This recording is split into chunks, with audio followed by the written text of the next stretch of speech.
Felipe Carboni, diretamente de Katowice, aqui na Polônia. Vamos conversar com o Snappi, da Falcons, que avançou aos playoffs da competição, e vamos perguntar para ele como está sendo esse novo projeto e essa nova experiência para ele. So man, it's really nice to talk with you here. What is the most difficult thing to start a new project? I mean, the most difficult things is to figure out the roles, obviously iron out mistakes, but every game I feel like we can improve something and we fix something. So it's nice to be in the early process also, because you feel like things are moving fast.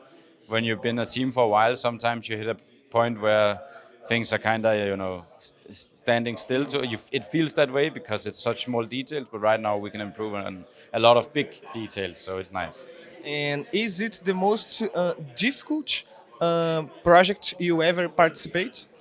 No, I think this project and the ENS project is the easiest in a way, because like I have a lot of freedom on my hands, I have a lot of trust, and I have good players. And I think in the past, to be honest, in some of my former teams, my players either wasn't motivated or weren't good enough to be tier one. To be honest, so no, it's not.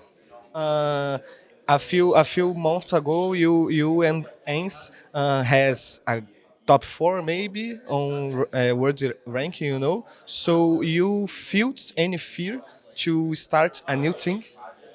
I mean, I was pretty convinced that if I resigned, we would lose players, one or two, and I was not interested anymore in losing players. I wanted to go somewhere where no matter what, I could retain my players for once. I've never been in that situation. You see, a lot of the other in-game leaders have been lucky and blessed to be able to retain their talent and get the best talent. I've never been in that position, so I came here because this is probably my last project. But I wanted to keep and play with the best players.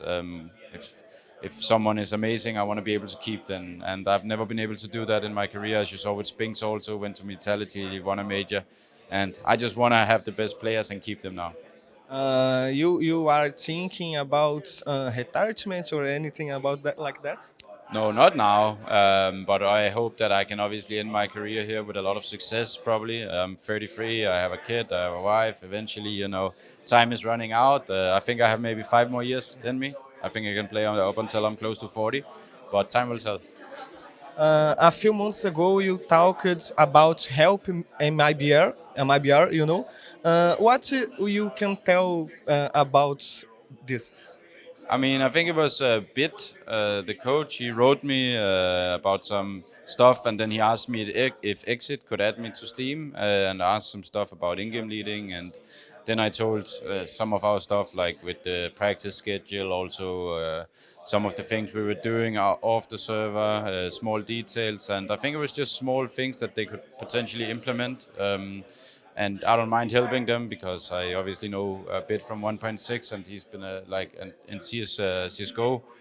He was nice to me, and I was nice to him. So I felt like it was okay, and I don't know how much they got out of it, but I hope it helped them a little. The teams ask for help for you frequently or not? No, some teams do, and some I don't want to help, and some I do want to help. It's a little bit different, but in this case, I didn't mind. And again, about Brazilian, why you think Fleur is underrated? I think when he played, obviously he was playing with the Fallen, which was maybe the biggest CS player in the whole community, and he was playing with Cold Zero, who was 2 times number one. So when you're playing with those two, you can maybe get a little bit forgotten the impact he was having in that team. He was amazing, obviously. So I think just the fact that he was playing with two players that were so big, yeah. É isso, pessoal. O Snap falando um pouquinho de Fer, lembrando um pouquinho de outros jogadores que atuaram com ele. E, claro, do projeto da Falcons também. Thank you, man.